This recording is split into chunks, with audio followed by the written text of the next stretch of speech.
Bien, vamos a continuar entonces con la segunda sesión correspondiente a la semana 3. El día de ayer habíamos ya estado conversando acerca del efecto de los elementos aliantes y habíamos visto cómo es que estos ingresan en la red cristalina, es decir, en todo el conjunto de átomos que conforman un acero de baja aleación, y nos habíamos enfocado en el caso de los elementos que entran formando solución sólida. El día de hoy vamos a hablar acerca de los elementos que entran para formar carburos. Podemos ver en la columna que se muestra con el cursor los elementos que tienen pues mayor tendencia a formar carburos, entre ellos el manganeso, cromo, molibdeno, vanadio, titanio. Es decir, son elementos que al ingresar en la red cristalina se van a combinar con el carbono para formar este tipo de compuestos. En la siguiente columna podemos ver la composición, es decir, la estequiometría del tipo de carburos que se forman. Por ejemplo, el cromo se combina con el carbono para formar un carburo que tiene 7 átomos de cromo y 3 átomos de carbono, mientras que el titanio, por ejemplo, forma carburos más simples, ¿no? Un átomo de titanio con un átomo de carbono. Estos carburos que se forman tienen unas características particulares y esas características justamente son transferidas al material, al acero de baja aleación. Por ejemplo, de manera general podemos decir ya que los carburos son compuestos duros, por lo tanto endurecen un acero de baja aleación al formarse en su interior. Y esto trae, por ejemplo, propiedades como una buena resistencia al desgaste, ¿ya? De eso es lo que vamos a conversar en esta sesión, de cómo es que se generan estos carburos, cuáles son las tendencias y vamos a hablar también de algunas propiedades de estos carburos. Bien, los elementos formadores de carburo ya los hemos mencionado en la diapositiva anterior. Está el cromo, manganeso, molibdeno, tungsteno, vanadio, titanio, entre otros. Pero en particular hay algunos elementos que tienen mayor propensión a formar carburos o que son fuertemente formadores de carburos. Es decir, tienen más posibilidades de combinarse inmediatamente con el carbono antes de entrar a formar parte de una solución sólida. Tienen más bien tendencia a combinarse con el carbono para formar carburos. Entre ellos, por ejemplo, el mismo cromo, el tungsteno, vanadio, titanio son elementos con mucha tendencia a formar carburos. Se les conoce como fuertes formadores de carburos. Ahora, estos elementos cuando ingresan en la red cristalina compiten propiamente con los átomos de hierro para formar carburos. Recordemos que la cementita no es otra cosa que un carburo, es carburo de fierro, carburo de hierro, F3E es su fórmula. Por lo tanto, todos estos elementos van a competir con el hierro para formar carburos. Pero como tienen mayor tendencia que el mismo hierro para combinarse con el carbono, entonces vamos a decir que van a agarrar primero al carbono, le van a ganar al hierro y van a tender a formar carburos del tipo del elemento de aleación que lo está conformando y disminuir la cantidad de cementita.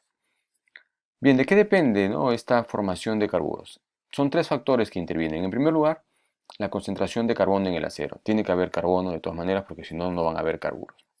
Y como sabemos, todos los aceros pues tienen carbono.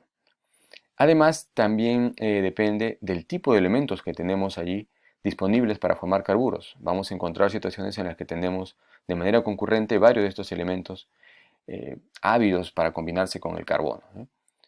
Y también de las condiciones termodinámicas, es decir, las condiciones de temperatura y de tiempo que van a originar las transformaciones que van a dar lugar justamente a la precipitación de carburos. Podemos mencionar que si el porcentaje de carbono es bajo, y esto es para los aceros de baja aleación de bajo carbono, y con un contenido importante de átomos de elementos formadores de carburo, lo que va a ocurrir es que casi todo el carbono se va a combinar pues con estos elementos formadores de carburo, ya que son justamente o tienen o están en gran contenido, entonces inmediatamente van a combinarse con el carbono y van a dejar poco carbono, ya sea para que esté en solución o para que forme el carburo de hierro, la cementita. Por otro lado, cuando tenemos porcentajes de carbono altos, se promueve también, por supuesto, la formación de carburos al haber más carbono, pero si además de eso tenemos un porcentaje de elementos de formadores de carburo más bien bajo, lo que va a ocurrir es que todos esos elementos inmediatamente se van a combinar con el carbono, ¿sí? Y va a quedar poco contenido de esos elementos aliantes para que entren formando solución sólida, ¿ya? Entonces tenemos esas dos situaciones. ¿Cuáles son las propiedades de los carburos? Bueno, son compuestos, y son compuestos duros, por ende proporcionan buena resistencia al desgaste en los aceros de baja aleación, y esto sobre todo se ve en los aceros que se utilizan para herramientas de corte. Aquí específicamente se tienen carburos, en particular carburos de cromo por ejemplo, que dan buenas características de corte para poder ser empleados para maquinar distintos materiales, ¿sí? Los carburos también incrementan la resistencia a la fluencia, ya que actúan, al igual que vimos en el caso de los elementos que entran en solución sólida, actúan como puntos de restricción para el movimiento de las dislocaciones, es decir, restringen la deformación. Y si restringen la deformación, incrementan pues la resistencia mecánica. Y podemos dividirlos a estos carburos en dos grupos. Los del grupo 1, que presentan una estructura relativamente compleja y que se diferencia muy bien de la red cristalina que los aloja, como vemos aquí esquemáticamente. Y los del grupo 2, que tienen más bien una estructura más simple y por ende presentan mayor continuidad con la estructura cristalina que los aloja. Dependiendo de estas tendencias, tenemos los carburos del grupo 1 y los carburos del grupo 2. Entre los carburos del grupo 1, por ejemplo, encontramos los carburos que son clásicos, los carburos de cromo, del tipo cromo 23, carbono 6 o cromo 7, carbono 3. Mientras que en los del grupo 2 encontramos carburos de una estructura más simple, como los que forman, por ejemplo, el titanio, ¿no? Carburo de titanio es un átomo de titanio, un átomo de carbono, o el tungsteno, que forma carburos que tienen dos átomos de tungsteno y un átomo de carbono. ¿Cómo se ve la microestructura de un acero de baja aleación que tiene elementos formadores de carburo? Cuando estos llegan a precipitar, se observa una microestructura similar a la que están viendo en esta fotografía. Allí podemos ver una estructura martensítica como resultado de un tratamiento térmico de bonificado y carburos que han precipitado porque se han dado justamente las condiciones termodinámicas para que ocurra esa precipitación de carburos. ¿Sí? En este caso particular estamos hablando de un acero 52-100, es un acero al cromo que tiene 1% de carbono, pueden evidenciarse ahí en la designación, por lo tanto es alto carbono, y al tener tanto carbono, los elementos formadores de carburos se van a combinar inmediatamente con ese carbono para formar los carburos. Ya hemos dicho, estos carburos traen buena resistencia al desgaste, buena dureza, buena resistencia, por lo tanto son ideales, por ejemplo, para aplicaciones en las pistas de los rodamientos, donde hay contacto metal-metal, donde hay fricción y se requiere tener buena resistencia al desgaste. Además, elementos como el cromo, por ejemplo, proporcionan también buena resistencia a la corrosión, ¿sí? Por ende también su aplicación es muy pertinente para los rodamientos. De esta manera se protegen, ¿no? Con las capas de compuestos de cromo que se forman en la superficie y que mantienen o generan una buena resistencia contra la corrosión. Bien, hemos dicho que se generan justamente aquí ciertas condiciones termodinámicas para que precipiten estos carburos, ¿no? ¿Dónde se pueden evidenciar? En las curvas TTT. Esas condiciones de tiempo y de temperatura se pueden ver claramente en las curvas TTT. Lo que estamos viendo en esta diapositiva son las curvas TTT para aceros de baja aleación que no tienen elementos formadores de carburo, es decir, en su composición tienen níquel, manganeso y silicio básicamente. Y en el lado derecho tenemos las curvas TTT para aceros de baja aleación que sí tienen elementos formadores de carburos, como son el cromo, tungsteno, vanadio, titanio, entre otros. En ambos casos estamos comparando la ubicación de las curvas con las curvas de inicio de transformación correspondientes a los aceros al carbono. Ya sabemos que los aceros de baja aleación tienen sus curvas TTT desplazadas hacia la derecha como resultado justamente de la adición de los elementos de aleación.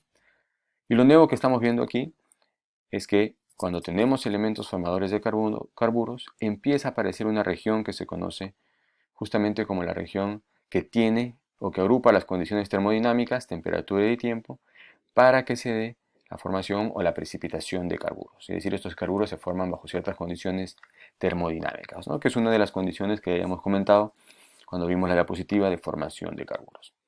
Bien, entonces, resumiendo un poco, hemos visto en estas sesiones cómo es que los elementos aireantes ingresan en la red cristalina y qué tipo de efectos generan, ¿no? Hemos pasado desde el endurecimiento por solución sólida al endurecimiento al formar carburos. Hemos visto también qué efectos generan en términos de mover la temperatura ectectoide y el punto ectectoide y por ende estabilizar ciertas fases como la austenita o como la ferrita, y de ahí justamente derivamos pues la agrupación de elementos en elementos gamágenos o elementos alfágenos. Para ir cerrando esta parte, quiero mostrarles en esta diapositiva distintos elementos que ya hemos conversado que forman parte de los aceros de baja aleación, los porcentajes aproximados, ¿sí? O el rango de porcentajes en los cuales normalmente están en estos aceros y el efecto principal que tiene cada uno de ellos en las propiedades finales que va a tener el acero. Ahí vamos a enfocarnos solamente en algunos de ellos. El manganeso, por ejemplo, incrementa la templabilidad, y esta es una característica básicamente de todos los elementos de aleación, incrementan la templabilidad. El manganeso es un elemento gamágeno, por ende promueve una estructura astenítica, es decir, trae buenas características, por ejemplo, de tenacidad. Y en particular, como vamos a ver en la siguiente clase, justamente, el manganeso también se añade para combinarse con el azufre, para formar sulfuros de manganeso y prevenir la formación de sulfuro de hierro, que es más bien un compuesto muy frágil. Algo de esto ya hemos visto cuando hablamos de los aceros al carbono.